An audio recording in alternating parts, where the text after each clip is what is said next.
Your secrets, if you really look at yourself, you would be speechless. What happened to being doctors and teachers?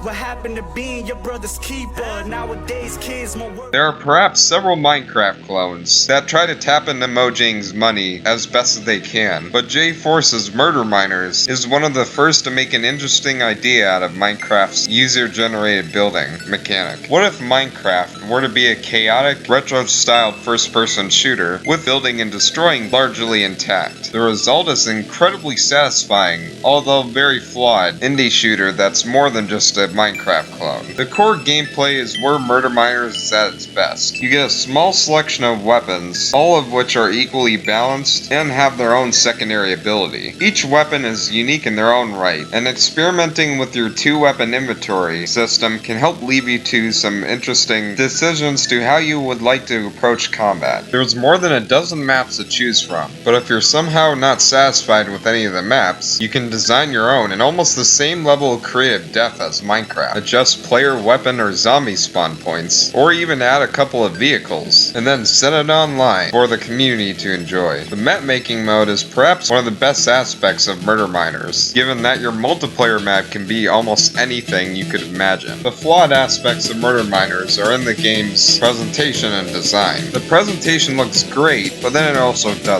On one hand, the SNES-style 3D graphics and sound effects help put a distinctive look on Murder Miners. On the other hand, there's no dynamic lighting, and the field of view distance is rough, as it will be difficult to spot faraway snipers without a scope. While the online multiplayer is a blast, the lack of instant matchmaking and leaderboards isn't. Finding a match filled with players isn't very easy, unless if you're on the game's prime time. You have a better chance of enjoying the game with just a couple players. Or if you were to get this on the Xbox 360, you can invite 3 friends over for a fantastic 4-player local play. By yourself, there's not really much to do. Either build yourself a nice map or survive the zombie apocalypse. A lack of single-player options would have been accepted if there were Murder Miner bots, but there aren't. And finally, we turn to the zombies, a unique system in Murder Miners, but also a flawed one. They aren't your average zombies, as they run much faster, jump higher, and slice you out within 2 or 3 hits. One of the best parts about the zombies is that they can be turned on in any of the game modes, creating a dynamic twist to traditional game modes. The not so great aspect of the zombies is that they won't always properly adapt to the map you're in, and you can't adjust the difficulty of the zombies, or the numbers, making the zombie aspect impossible to enjoy in a small or medium to small map, especially in the J-Force developed cavern. I cannot deny my satisfaction with Murder Miners. It's a great crossover between Minecraft and classic first-person shooters, but I also can't overlook the game's shortcomings. This game could have been a 7 out of 10, but getting this game for just $2? Holy crap! And to top it all off, the soundtrack is amazing. Hopefully the just announced Murder Miners X will improve on the flaws of Murder Miners, and then the franchise could truly achieve greatness, and maybe even compete well with some of the bigger names. Murder Miners gets an 8 out of 10. Murder-tastic.